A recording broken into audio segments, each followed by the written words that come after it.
At 42, Michael Turner started noticing something strange. Nothing in his life had collapsed.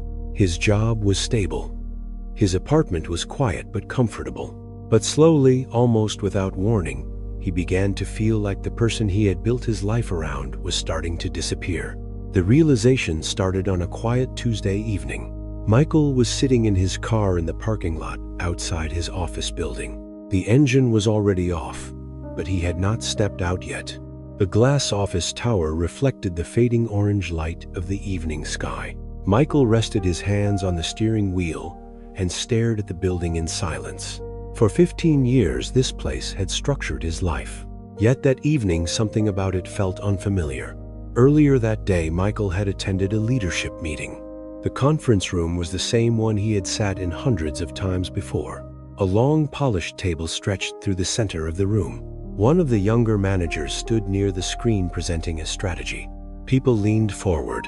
Senior leaders asked thoughtful questions. Michael sat quietly with a notebook in front of him. The presenter was 31, almost 11 years younger. Michael remembered when the room used to watch him that way. Now he simply listened. That evening, Michael stood in his small kitchen heating leftover food. He glanced down at his phone. His face was lit by the soft glow of the screen.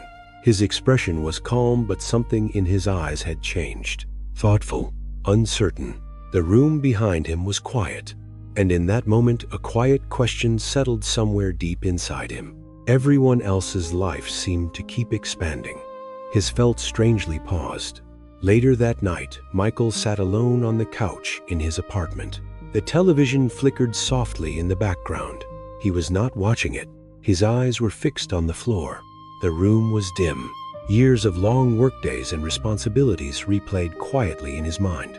For most of his adult life, he had defined himself through one thing: his role, the reliable one, the problem solver, the man people depended on. But now the thought appeared. What happens when the role stays the same but the person inside it begins to change? Over the next few days, the thought stayed with him. At work, people described him the same way they always had: reliable, dependable, steady. The words sounded respectable. But sitting alone at his desk that afternoon, they carried a strange weight. They described what he did, but not who he was. And slowly another realization formed. Somewhere along the way, he had stopped building a life and started maintaining a role. Weeks passed, and the routines continued. Emails, meetings, reports, operational decisions.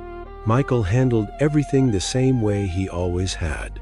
Calm, organized, professional, yet something inside him felt distant, like he was watching himself perform a role he once believed in. One afternoon during a meeting, a senior director joked across the table that Michael was the most dependable man in the department. Everyone laughed. Michael smiled politely, but later that day the word repeated quietly in his mind. Dependable. Dependable men kept things stable. They were rarely the center of new opportunities. They were the foundation behind someone else's momentum. For the first time, Michael wondered if he had slowly become a supporting character in his own life. On Saturday morning, sunlight filtered through the blinds of Michael's apartment. The room was quiet. He made coffee and sat near the window. Steam rose slowly from the cup in his hands. For the first time in years, he allowed himself to think about a question he had avoided. Who was he outside of responsibility? The question felt unfamiliar, almost uncomfortable. For most men, identity forms around usefulness. The ability to provide, solve problems, carry pressure. Michael had done those things well. But usefulness was not the same as identity. Usefulness is what the world asks from you. Identity is what remains when the world stops asking. And slowly Michael realized he had spent years strengthening one while neglecting the other. Most men never experience a dramatic collapse. Instead, the shift is quiet. Responsibility remains the same. Work continues. Life moves forward. But somewhere inside, the man carrying it begins to feel unfamiliar to himself. One evening after work, Michael decided to walk through a nearby park. It was something he had not done in years. The air was cool. The path stretched quietly through rows of tall trees. The city noise faded behind him. For the first time in months, his mind was not solving problems. He was simply walking. As he moved slowly along the path, something became clear.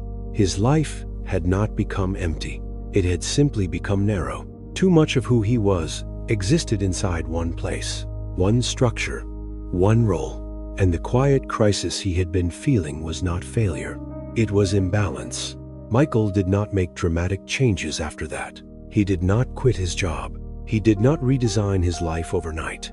Instead, he started walking in the mornings before work. 30 minutes, no phone, just quiet movement and thinking.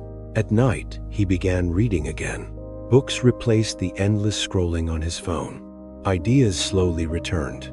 Old interests resurfaced. The pressure he once tied to every performance review began to loosen. His job remained important, but it stopped being the entire definition of his life. Over time, something inside him stabilized. Not excitement, something quieter. A steady sense of self that no longer depended entirely on a role or title. Responsibility still mattered, but it was no longer the only structure holding his identity together. Many men never speak about this stage of life. It is not dramatic. It is quiet, a slow realization that responsibility alone cannot carry an entire identity.